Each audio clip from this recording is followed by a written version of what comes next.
Look, आज बात करेंगे फिलॉसफी के बारे में। क्या तुमने कभी सोचा है कि मैं कौन हूँ, जिंदगी का मतलब क्या है, ये सही और गलत डिसाइड कौन करता है? अगर हाँ, तो तुमने भी पहले से ही फिलॉसफी की दुनिया में कदम रख चुके हो। फिलॉसफी केवल किताबों में बंद शब्द नहीं है, ये तुम्हारे हर डिसीजन, हर बिलीफ, हर डाउट के पीछे छुपी हुई ताकत है। लेकिन सच ये है कि फिलॉसफी डेंजरस है, बिकॉज ये तुम्हें वो दिखाती है जो तुम देखना भी नहीं चाहते। So in this video we will discuss some basic question जो लोगों के द्वारा आस्क किए गए हैं एंड सम जो खुद से ओरिजिनेट है कि like what is philosophy, philosophy originate start कैसे हुई, why philosophy exist and philosophy पढ़ना क्यों जरूरी है एंड कैसे एक बिगिनर अपनी जर्नी स्टार्ट कर सकता है। तो सबसे पहले जानते हैं व्हाट इज फिलॉसफी, बिकॉज सब फिलॉसफी करते हैं, बट फिलॉसफी का असल मतलब है क्या? सब सुनते हैं फिलॉसफी मत झाड़, ज्यादा फिलॉसफी मत चमका, अपने आप को बहुत बड़े फिलोसफर समझे हो क्या? तो देखो, philosophy Greek word philo plus sophia से मिलकर बना है, जिसमें फिलो का अर्थ होता है लव, प्यार या प्रेम, एंड सोफिया का अर्थ होता है विजडम, अर्थात जिसको विजडम से प्यार हो, ज्ञान से प्यार हो, जिसको पढ़ने लिखने से प्यार हो, वो होता है। अब देखो, एंशिएंट ग्रीक में दो तरीके के लोग हुए, एक हुए फिलोस और एक हुए माइथोस। जो फिलोस थे वो साइंस में मानते थे, एक्सपीरियंशियल वाली चीजों में बिलीव करते थे, रीजनिंग करते थे, एंड जो माइथोस थे वो स्टोरी टेलिंग करते थे, कहानियां सुनाते थे। सो फिलॉसफी का जो एग्जैक्ट मतलब है आज की डेट में वो ये है कि the academic study of everything, हर चीज की एकेडमिक स्टडी करना philosophy. Now the second question is, आखिर फिलॉसफी की शुरुआत कैसे हुई, ये स्टार्ट कैसे हुई? तो देखो, स्टार्टिंग का जो मनुष्य था वो काफी ज्यादा परेशान रहता था, काफी ज्यादा बेचैन रहता था, लेकिन जब वो धीरे धीरे इवॉल्व हो रहा था तो उसके माइंड में बहुत सारे क्वेश्चन आते थे कि लाइक ये बारिश क्यों होती है, दिन क्यों होता है, रात क्यों होती है, सूर्य क्यों निकलता है, चंद्रमा कहाँ से आता है, हम सोते क्यों हैं, हम उठते क्यों हैं। ऐसे बहुत से विश्लेषणात्मक कल्पनाओं का इमेजिन करते करते, सोचते सोचते लोगों ने कई सारी चीजें गढ़ी और चीजें आगे बढ़ती गई, तो इसी को फिलॉसफी का स्टार्टिंग कहा जाता है। थर्ड क्वेश्चन इज कि फिलॉसफी क्यों जरूरी है? तो देखो, एक इंसान को फिलॉसफी पढ़ना क्यों जरूरी है, इसका सीधा आंसर है कि ये तुम्हें आंसर्स करना नहीं, क्वेश्चन करना सिखाती है। Socrates once said, the unexamined life is not worth living. Means जीना होता है सवाल उठाना, खुद को जानना, लाइफ को जानना, समझना। एंड लाइफ जब थोड़ी अनफेयर लगने लगती है तब वहाँ फ्रेडरिक नीचा कहते हैं that he who has a why to live can bear almost any how, यानी जिसको जीने की वजह मिल गई वो कैसे भी जी लेगा, किसी भी कंडीशन में जी लेगा। गौतम बुद्ध ने सफरिंग को डिनाई नहीं किया, बल्कि उन्होंने इसे अलग तरीके से समझाया।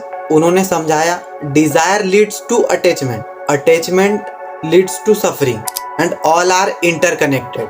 सिंपल इक्वेशन है लेकिन डीप इम्पैक्ट है। फिर आते हैं हमारे मॉडर्न एल्बर्ट कैमस, जो सीधा कहते हैं कि ये दुनिया एब्सर्ड है और तुम्हें मीनिंग ढूंढना है, मीनिंग बनाना, बिकॉज ये एब्सर्ड तो है ही, जीना छोड़ना इसका सॉल्यूशन नहीं है। रिबेल बनो, मीनिंग बनाओ, खुद क्रिएट करो। सो फिलॉसफी तुम्हें परफेक्ट नहीं बनाती, तुम्हें मोर सेल्फ अवेयर बनाती है, तुम्हारे अंदर अवेयरनेस क्रिएट करती है, तुम्हारे उन वॉल्स को ब्रेक करती है जो तुम्हारे दिमाग में पड़े हुए हैं, तुम्हें रियलिटी से रूबरू कराती है। और ये बहुत इंपॉर्टेंट है, अदरवाइज हम अपनी पूरी लाइफ आग बंद करके बिता देंगे और हमें पता भी नहीं चलेगा कि हमारी लाइफ कब निकल गई। सो इसीलिए फिलॉसफी पढ़ना जरूरी है। लास्ट क्वेश्चन है, क्या आपने कभी सोचा है फिलॉसफी इस दुनिया में एग्जिस्ट क्यों करती है, क्या जरूरत था? देखो, इसे समझने की कोशिश करते हैं। स्टार्टिंग से इंसान के पास दो सवाल रहे। फर्स्ट ये कि हम जीते कैसे, और सेकेंड ये कि हम जीते क्यों हैं। अब फर्स्ट क्वेश्चन का आंसर देने के लिए तो साइंस है कि कैसे यूनिवर्स काम करती है,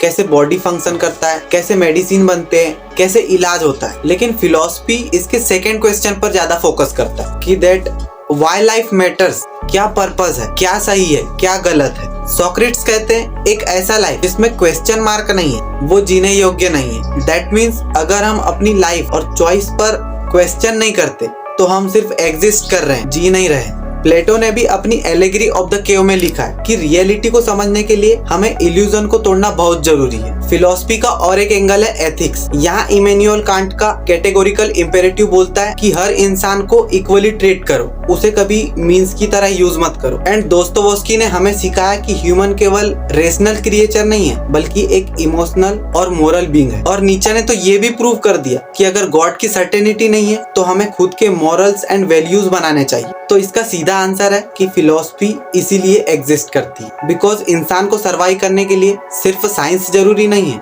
फिलॉसफी हमें बताती है कि हमें जीना क्यों जरूरी है। फिलॉसफी एक तरीके का कंपास है जो हमें दिशा बताती है। अब लास्ट क्वेश्चन कि ब्रो एक बिगिनर फिलॉसफी पढ़ना स्टार्ट कैसे और कहां से कर सकता है? तो देखो, फिलहाल मैं भी एक बिगिनर हूँ और मेरा ओपिनियन, मेरा सजेशन रहेगा कि कैसे पढ़ना है, कैसे रीड करना है। तो मैं कहूंगा कि एकदम भटक के पढ़ो, एकदम फ्री होके पढ़ो। क्योंकि देखो, अभी तक हमने स्कूल कॉलेज में चीजों को सिस्टमेटिक वे से पढ़ा है तो हमें लगता है कि पढ़ने का एक तरीका होता है। हाँ, पढ़ने का एक तरीका होता है, लेकिन भटक के जो पढ़ने में मजा है वो कहीं और नहीं। फिलॉसफी एक इंटरेस्ट की चीज है, फिलॉसफी पागलों के लिए है मेरे हिसाब से। बट यस, तुम चाहते हो एक सिस्टमेटिक वे में पढ़ना तो तुम गीता, चाणक्य नीति, उपनिषद ले सकते हो। और अगर और सिस्टमेटिक जाना है कि लाइक फिलॉसफी क्या है, प्रोमिनेंट फिलोसोफर कौन है, तो तुम सोफीज वर्ल्ड ले सकते हो। एंड तुम जानना चाहते हो कि फिलॉसफी में कैसे कैसे तर्क होते हैं, कि लाइक फिलोसोफर अपने थॉट को प्रूव करने के लिए कैसे कैसे आर्ग्यूमेंट देते हैं, तो तुम अ क्रिटिकल हिस्ट्री